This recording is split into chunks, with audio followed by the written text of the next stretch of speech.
So ito mga kachilax, for the first time ha. Ito, bahala na. Force. Tangina ako, hindi ako kasya sa likod eh. Kasya ka? Ako hindi ako kasya dyan. Hindi ako kasya dito. Jem, nagkakasya ako sa likod. Padive natin to. Hindi ako kasya dyan. Sir, mas sino pa sa akin. Ayun o.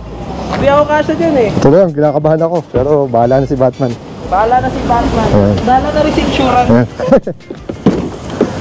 Sino ako na? Kanina ng walk yun. Sige. Ganyan. So maganda kayo, maganda ano.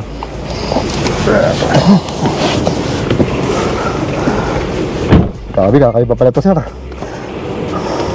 Set up mo lang sa'yo. Mamaya pa naman tayo. So ano sir nito? Motor at range? This is a Taycan RW rear-wheel drive.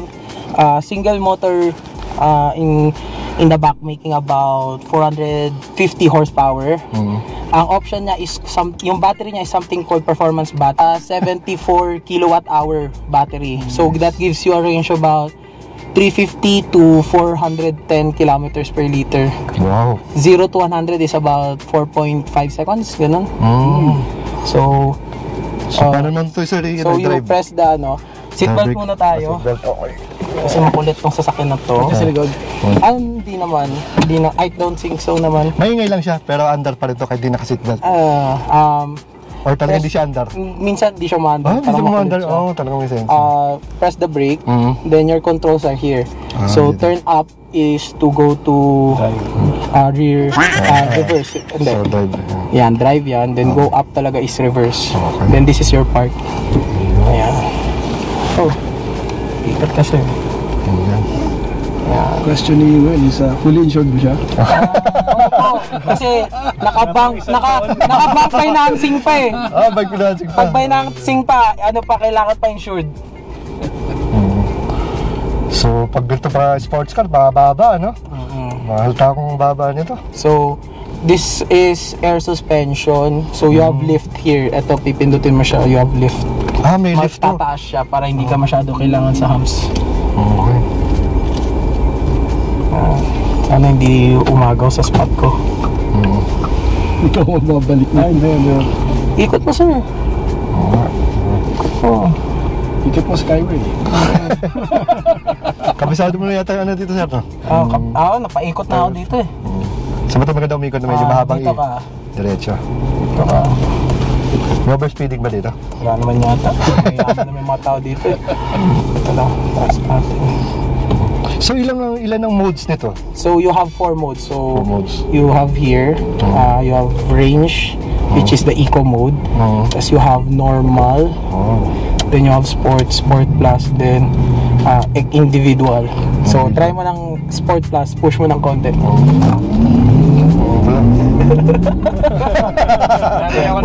Wait. Wow. So you have lift here kasi lowered version siya. So dito yung controls niya. Sa example sir, sa lowered version nito, sa mga ganong klaseng mga humps na ganyan, kasayad siya. Minsan sumasayad siya. Kaya sabay kahit medyo swak itong so super lowered talaga pala siya. Artificial sa ano siya, parang may speaker daw sa electric motor, then it amplifies it. So it's an amplifier. So you have, ito yun, electric sports sound. So yan. Then recuperation, then you have chassis. Then ito yung lift niya, then you have lowered chassis, drive mode. So let's put back to man. So complicated. Ay, alam mo yung pinaka-complicated? You can't move these vents except this way. So you have to push this, tas dito ka. Ayan. You can't move this. Pag nasira mo to, mahal to. I've asked na. Ayan, ganyan. Ask na. So you can only move it here, tapos yung lakas dito din. You can't move it here. Kailangan dito. So no touch yung ano yan. No touch. No touch this. No touch. No touch. Ayan. So for example sir, kung may naka-lowered to, kailangan di Siyete ka or mapipilitan ka talaga mag-lift. Yan, doon pwede ka mag-right. Tapos ilang babae na nasa kayo? Yun na yung pinakamasagwa, wala pa eh. Ilang lalaki? Marami na lalaki. napag-aalataan na ako ng nanay ko eh. Kasi sabi niya, nagpapapogi ka ba sa babae o sa lalaki? Baliw ka yata eh. No. Yan, so okay naman siya in terms of parang as a Sunday sports car, it's good. And then okay lang. So ilan ang range nila sir? Ilan ang range niya? About 350 to 400. Ano lang, So ano pinakamalayo na ano na nadala mo tong ano sports car? Baguio, back to back. Ah. In one day. Nag-charge ka pa rin? Nag-charge ako sa Rosario just to Rosario. let go of range anxiety kasi may range anxiety talaga ako eh. Gusto ko talaga always full charge ako, ganun or at least GPD 80. ba to? No, CCS2. CCS2 Type 2 na siya. So, I'm very confident naman na hindi ako ma-outdated sa charging system. Ayan. Sorry. Sumayad siya. So, you need to put this That's $500,000. Well, Insured naman. Ano, okay lang. Kasi this is normal naman sometimes. Ayan. So, let's put up the lift lang. Ayan. The lift naman acts in like 15 seconds. So, hindi naman siya masyado mabagal. Ayan. When the lift is up na, ayan. Wala nang sayad. Wala na.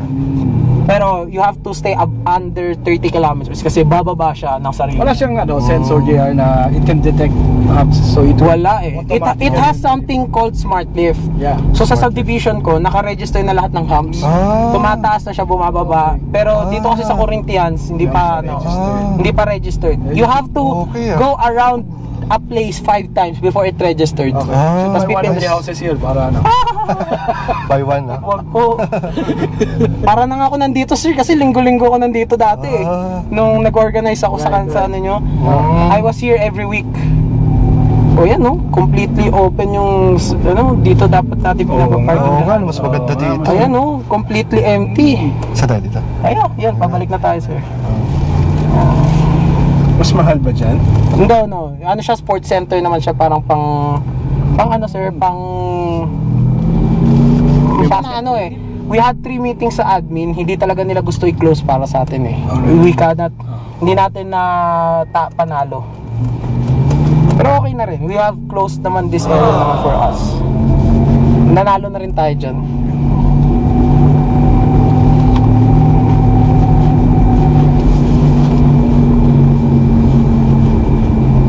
Ayan, dumadami na yung mga EV yan. Adjust mo lang siya. Let me let you experience it full Full throttle. No, full everything. Nice. Alam ko matangkad ka eh. Ayan, nauntog pa rin. Sorry. Okay lang. Bossing, bantayan mo lang ha. Oh, grabe. Hindi ka na makadalista sir. Sometimes. Sometimes. I truck. Kaya medyo meron pa rin akong EV, meron pa rin akong gasoline So nagano ka sir, Batangas Circuit? Clark mostly kasi taga Norte ako eh. Kilala mo sir si Buboy Rabe?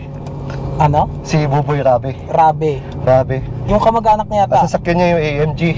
Hindi. Kasi ano Mercedes, yung anak niya Mini Cooper.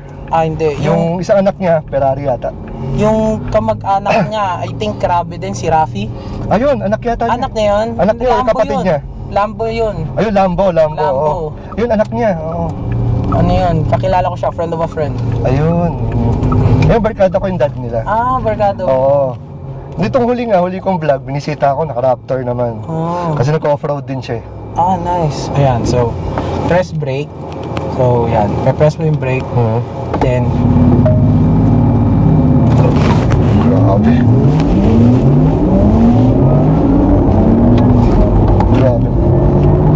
Ang bilang ng takbo yan sir. braking is 4-piston brakes so malakas naman siya when it needs to be. Then cornering, it's electronically adjustable air suspension. It tightens in the wheel that it needs. Kung so kunyari sa corners ka, one strut will be more stiffer than the others. Yung spring niya. Parang sir, no? Kung narinig mo yung sa all-wheel drive ng Tito. Parang ganon? Yes. No, tama, no? Yes. Pero ito rear-wheel drive lang. Rear-wheel drive lang. Yes. So you have the power. And yung nakakatawa dito is sometimes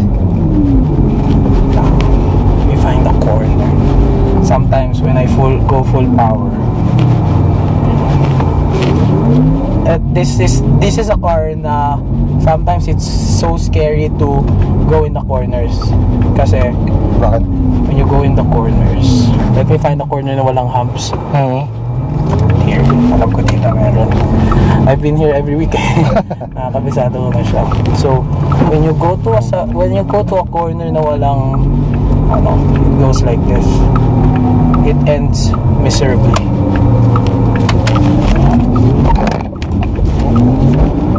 So it drifts. When you go full power, it drifts because 100% of the 450 horsepower is at the back. At the back.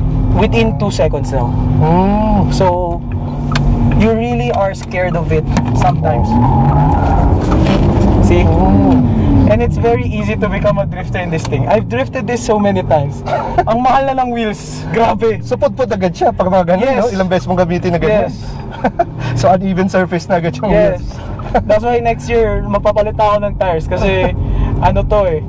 Talagang minsan-minsan ko na siya gamitin pero every time may drift akong ginagawa. Oo.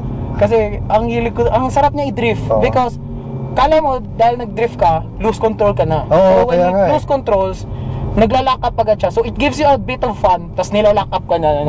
So you won't lose power pero it has that feeling na oh, you're using the car talaga. You're using the car. Pero it knows na pag pa-lose traction ka na, everything clicks in, babalik ka without needing.